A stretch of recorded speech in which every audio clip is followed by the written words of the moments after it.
Assalamualaikum warahmatullahi wabarakatuh. Salam sejahtera bagi kita semuanya. Masih dengan saya Mr. Wahid Nugroho dari Pesantren Bahasa Rumah Cerdas Bahasa Inggris, belajar bahasa Inggris dan TOEFL dari nol. Surah Alhamdulillah saya dalam keadaan sehat. Anda yang sedang menonton video saya kali ini juga saya doakan Anda dalam keadaan sehat sehingga kita bisa bersama-sama belajar di channel Rumah Cerdas Bahasa Inggris.com ini.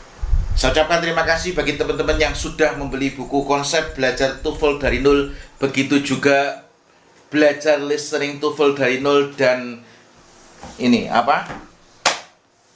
konsep belajar bahasa Inggris dari nol. Alhamdulillah buku ini sudah didistribusikan ke seluruh Indonesia dan sudah banyak membantu teman-teman untuk belajar bahasa Inggris dan TOEFL dari nol. Dan saya doakan bagi teman-teman yang sedang berjuang pada kesempatan kali ini untuk dapat bisa bahasa Inggris ataupun untuk bisa menguasai TOEFL. Saya berdoa semoga teman-teman dengan mudah untuk lolos skor TOEFL dan menguasai bahasa Inggris. Marilah kita lanjutkan ke pembelajaran kita selanjutnya. Dan sebelum kita mulai proses belajar, marilah kita berdoa terlebih dahulu. Kita meminta pada Allah semoga kita diberikan ilmu yang bermanfaat. Bismillahirrahmanirrahim. Allahumma rzuqna fahman nabiyyin wa hifdzal mursalin wa ilhamal malaikatil muqarrabin. Rabbi zidna ilman nafi'ah warzuqna fahma waj'alna min ibadikas sholihin. Amin ya rabbal alamin. Oke, mari kita lanjutkan ke latihan soal selanjutnya, yakni ini bedah TOEFL tentang structure and written expression, yakni di bagian yang 34. Soal 110 sampai 114. Yang perlu teman-teman ketahui bahwasanya TOEFL itu mudah. Kita harus punya keyakinan bahwasanya TOEFL itu mudah. Tapi dalam tanda kutip, jika Anda tahu polanya, maka dari itu pola-pola yang ada dalam TOEFL semuanya sudah saya tulis di buku konsep belajar TOEFL dari nol. Buku ini tidak hanya buku saja, tapi sudah disertai video pembelajaran. Jadi sekarang proses belajarnya dari buku dan e-course, Jadi Anda lebih fleksibel untuk belajarnya. Karena apa? Kursusnya sudah di HP. Anda lebih fleksibel belajarnya. Mungkin kalau Anda sibuk, Anda nggak bisa datang langsung atau belajar langsung dengan saya di Pesantren Bahasa Rumah Cerdas Bahasa Inggris, Anda bisa beli buku dan e-course-nya. Jadi di sela-sela Anda bekerja, di sela-sela Anda kuliah, waktu santai Anda bisa buka buku sama buka e-course-nya, belajarnya. Cara belajarnya Anda buka buku sama e-course, kemudian setelah menonton materinya Anda kerjakan latihannya, setelah kerjakan latihannya tonton pembahasannya. Ini adalah satu-satunya buku yang sudah disertai dengan buku e-course. Karena kebanyakan teman-teman ketika dituntut untuk belajar TOEFL, Anda cari buku TOEFL di toko buku seperti bukunya Longman ini. Ini bukunya bagus gak? Ini bagus. Tapi, ada tapinya. Tapinya apa? Tapinya buku ini tidak disertai video pembelajaran. Kalau Anda level bahasa Inggrisnya masih basic, ya Anda akan kesulitan untuk belajar buku ini.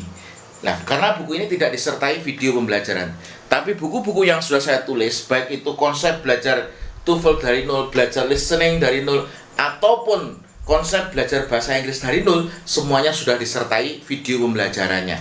Jadi belajarnya tidak hanya dari buku tapi dari video pembelajaran. Jadi kursusnya sudah ada di HP. Nah, seperti itu. Untuk menyingkat waktu, mari kita langsung bahas soal nomor 110. Bla bla bla. The Earth's ice to melt, The Earth's ocean would rise by about 200 feet. Lah, Anda harus tahu bahwasanya di sini ada koma. Bla bla bla. The Earth's ice to melt, ada koma. Setelah koma, di sini adalah subjek. Nah, setelah koma kok subjek, berarti yang depan ini adalah anak kalimat. Ini adalah anak kalimat. Nah, kalau anak kalimat berarti harus ada konektor subjek sama verb. Harus ada konektor subjek sama verb. Nah, ini berarti babnya tentang apa? Ini babnya tentang adverbial clause. Lah, adverbial clause itu apa? Adverbial clause itu sederhananya adalah adverbnya berupa klausa. Jadi adverbnya berupa apa? Adverbnya berupa klausa. adverbnya berarti terdiri dari konektor, subjek, sama verb. Nah, jadi ini adalah adverbial clause. Berarti butuh konektor, subjek, dan verb. Nah, di sini setelah koma, the Earth's ocean would rise. Nah, ini ada kata would rise. Would rise ini adalah apa? Tensesnya apa? Simple past future. Nah, simple past future. Ternyata ini adalah babnya tentang conditional sentence. Conditional sentence. Nah, kalimat pengandaian, conditional sentence.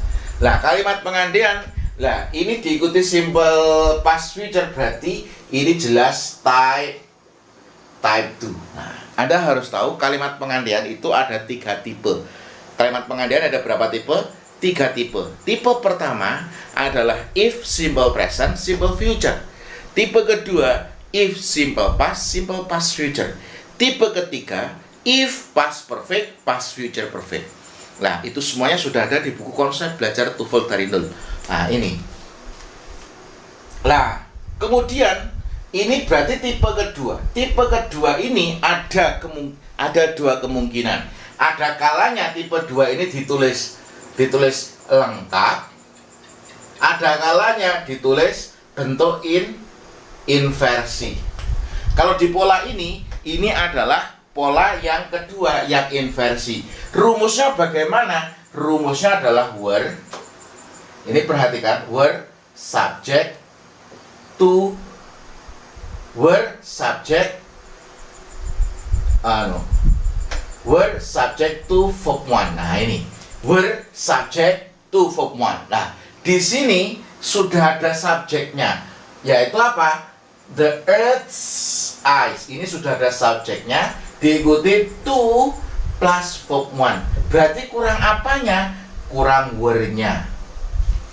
Nah, dan perlu teman-teman ketahui, untuk conditional sentence tipe kedua, semua subjek harus pakai to be were. Harus pakai to be apa? Were. Di buku lengkap, di buku ini lengkap. Ada video pembelajarannya. Berarti jawaban yang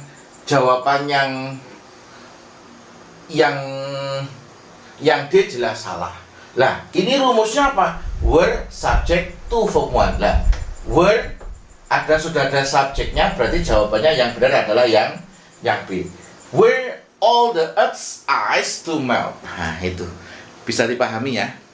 Itu polanya adalah conditional sentence yang sudah mengalami proses inversi. Aku kok masih bingung? Ya bingung nggak apa-apa. Kenapa? Karena ini levelnya sudah level advance. Kalau Anda masih levelnya basic, lebih-lebih Anda belajar TOEFL karena terpaksa. Maksudnya terpaksa bagaimana? Karena Anda sudah bekerja dan pekerjaan menuntut Anda untuk lanjut studi. Nah, ketika lanjut studi, di situ dituntut untuk dapat skor TOEFL minimal 500 atau 550. Nah, kemudian Anda pergi toko buku untuk beli buku TOEFL. Kemudian setelah beli buku TOEFL, belajar 1 halaman, 2 halaman, kok gak ngerti sama sekali, akhirnya ditaruh di rak. Nah, seperti itu. Maka dari itu saya buat terobosan belajar TOEFL dari nol, belajar bahasa Inggris dari nol. Nah, sebelumnya sudah riset belum? Sudah. Karena kebanyakan teman-teman terpaksa untuk belajar TOEFL. Terus yang kedua, dia tidak punya basic yang bagus untuk bahasa Inggris. Karena mereka memang bukan jurusan bahasa Inggris dan harus dihadapkan bahasa Inggris. Makanya saya buat terobosan konsep belajar TOEFL dari nol, belajar listening TOEFL dari nol, konsep belajar bahasa Inggris dari nol, vocabulary TOEFL dari nol. Nah, itu semuanya adalah buku-buku yang saya sudah tulis untuk teman-teman yang kebetulan terpaksa harus tes TOEFL, tapi kemampuannya di bawah standar atau mungkin masih basic. Nah, karena tuntutan mau nggak mau harus tes TOEFL, akhirnya Anda beli buku lah. Maka dari itu, buku yang saya tulis ini tidak hanya buku saja, tapi disertai video pembelajaran. Supaya apa? Supaya Anda tidak hanya beli buku ditaruh di rak. Dari bukunya ada video pembelajarannya. Cara belajarnya buka buku sama buka video pembelajarannya, kerjakan latihannya, tonton pembahasannya. Lanjut soal nomor 111. On every continent except Antarctica, more than 30,000 species of spiders. Nah, di sini Anda harus tahu ini polanya soal apa? Ini adalah soal inversi. Perhatikan ketika ada keterangan tempat. Nah, ini ada preposition diikuti dengan noun. Berarti ini adalah adverb. Adverb of place. Ingat, ketika adverb of place berada di awal kalimat seperti ini, harus diinversi. Inversi itu apa? Inversi itu adalah proses pembalikan di mana to be lebih dulu daripada subjek. Nah, jadi yang to be-nya lebih dulu daripada subjek yang mana? Nah, ini sudah bisa langsung ditebak jawabannya yang C, karena are ini adalah to be, some of the ini adalah subjek. Nah, kalau is ini salah. Kenapa? Karena subjeknya some. Beberapa. Kalau beberapa nggak mungkin pakai is, berarti salah.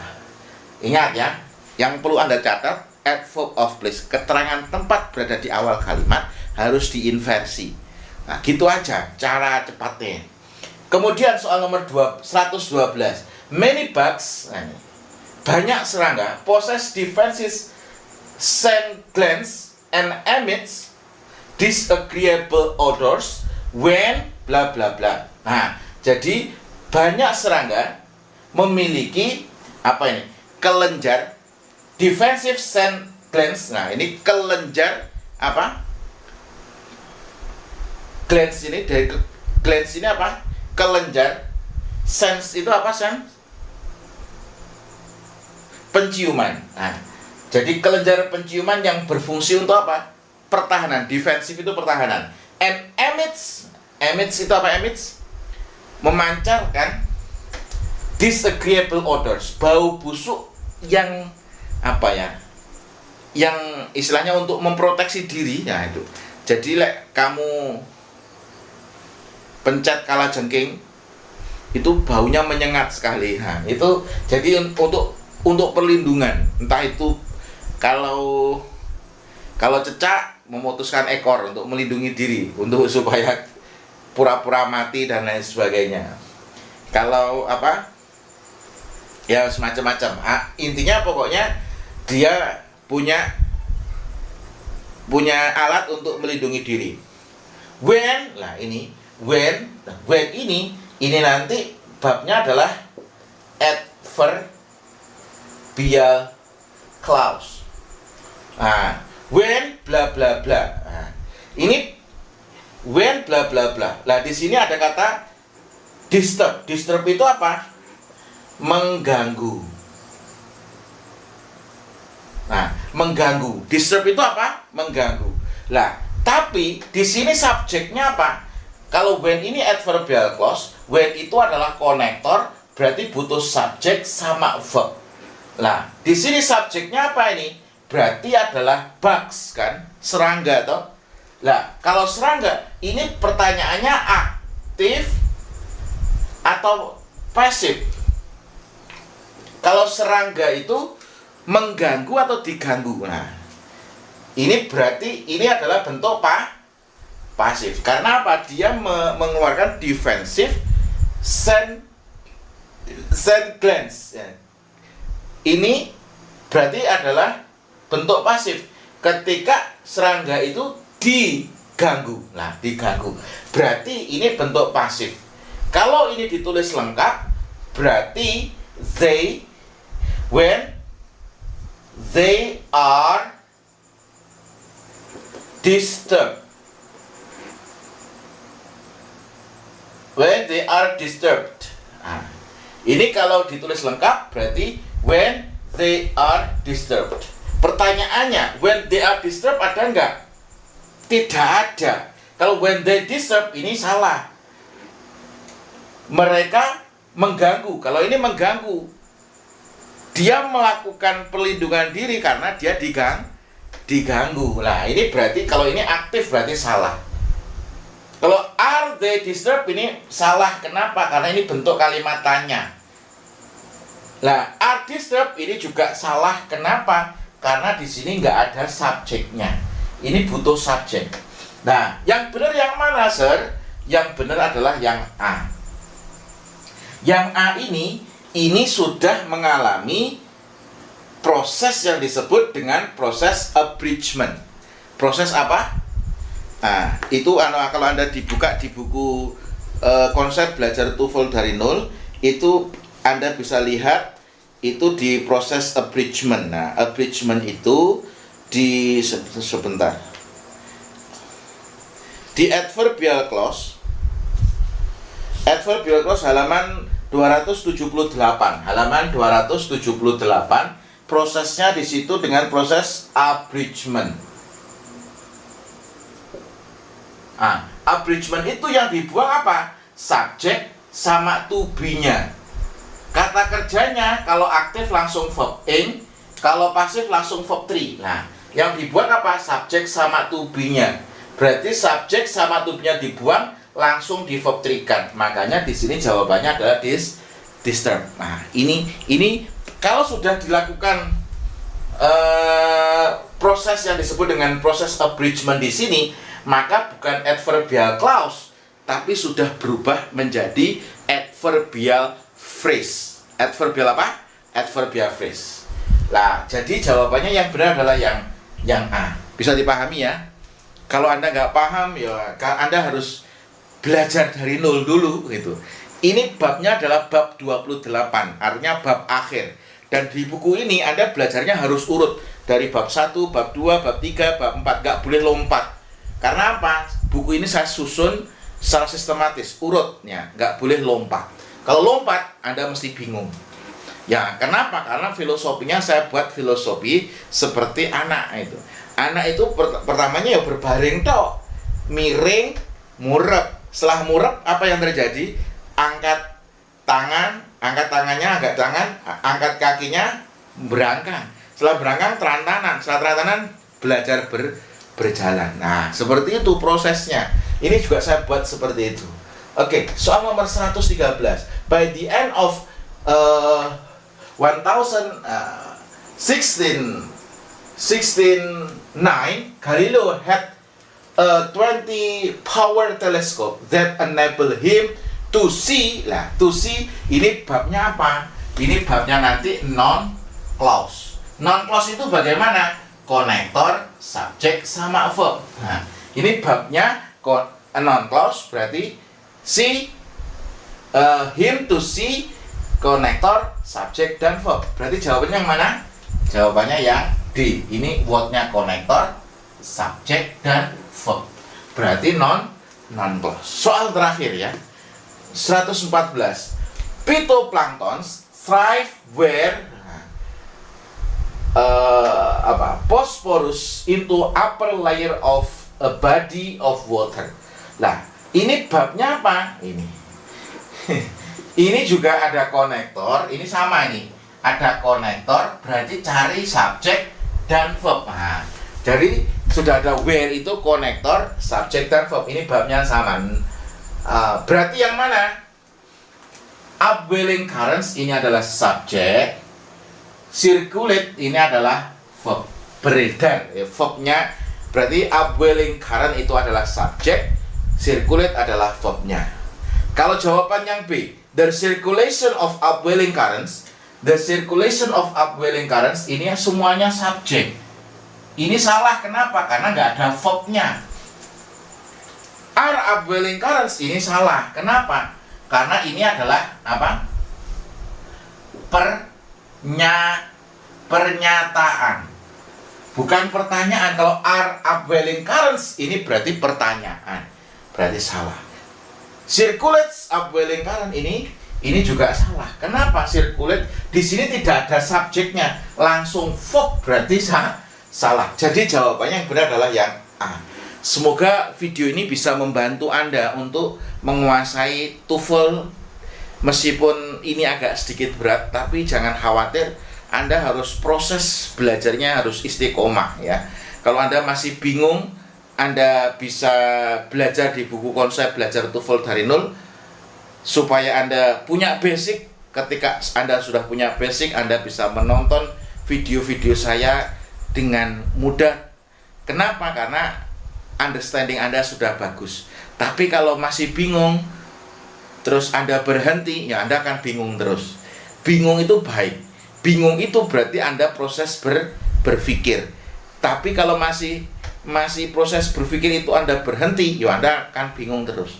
Ketika Anda bingung, Anda harus terus berusaha supaya otak Anda menerima ilmunya, akhirnya kepala Anda ngangguk, oh maksudnya ini. Nah, berarti ilmunya sudah masuk. Sekian untuk video ini. Semoga bermanfaat. Terus belajar, tingkatkan kemampuan. Saya doakan Anda semakin sukses di studi maupun di karir. Kurang lebihnya mohon maaf. Assalamualaikum warahmatullahi wabarakatuh.